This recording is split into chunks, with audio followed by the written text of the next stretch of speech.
I told myself it was a small secret. That's how I justified it in my head. No feelings, no plans, nothing that could threaten my marriage. Just a hidden corner of my life that didn't seem important enough to confess.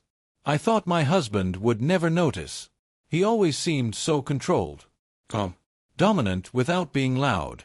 The kind of man who didn't check phones or ask the same question twice. He trusted me, and I mistook that trust for blindness. The first sign I missed was how observant he really was. He started coming home earlier. Not suspiciously, just earlier. He listened more than he spoke. When I talked, he didn't interrupt or argue. He remembered details I forgot I'd shared. Times. Names.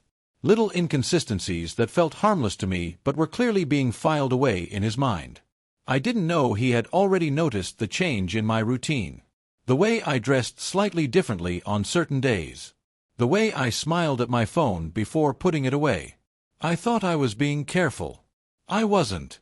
The night everything changed felt ordinary. He cooked dinner, something he rarely did on weekdays. He set the table properly. Candles. Soft music. I thought it was a surprise, maybe a way to reconnect. Guilt pricked at me, but I pushed it down. We ate quietly. Too quietly. Halfway through the meal, he looked at me and asked a simple question. How long did you think I wouldn't notice? My fork froze mid-air. I laughed nervously, pretending not to understand. He didn't smile back. He reached into his pocket and placed his phone on the table, face down. I'm not angry, he said calmly. I just want to hear which version you choose to tell me. That was when I knew. Not guessed. Knew. I tried to minimize it. Called it a misunderstanding. A harmless mistake. I said it meant nothing. That it was small. He nodded slowly, like he was confirming something to himself. Small secrets, he said, only feel small to the person hiding them. Then he did something that terrified me more than shouting ever could. He explained. He explained how he'd noticed patterns weeks ago. How he'd checked shared accounts, not to spy, but to confirm timelines. How messages I thought were deleted had been backed up automatically. How he'd already spoken to a lawyer, not because he wanted revenge, but because he wanted control. I don't react emotionally, he said. I prepare.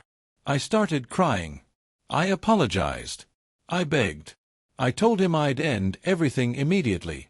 I promised transparency, therapy, anything he wanted. He listened without interrupting.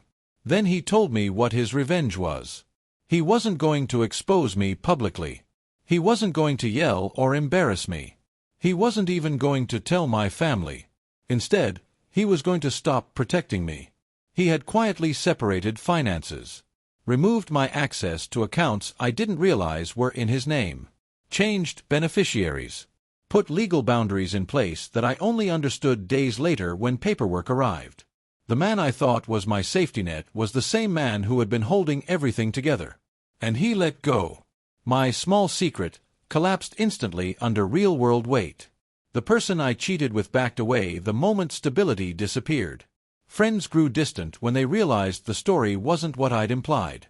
Plans I assumed were secure fell apart because I no longer had the support system I'd taken for granted. Meanwhile, my husband remained composed. He moved into a separate place temporarily, not to punish me, but to think. When we spoke, it was brief and factual. No emotional bargaining. No cruelty. Just clarity. One night, weeks later, I asked him if he ever planned to forgive me. He looked at me and said something I'll never forget. Forgiveness isn't a reset.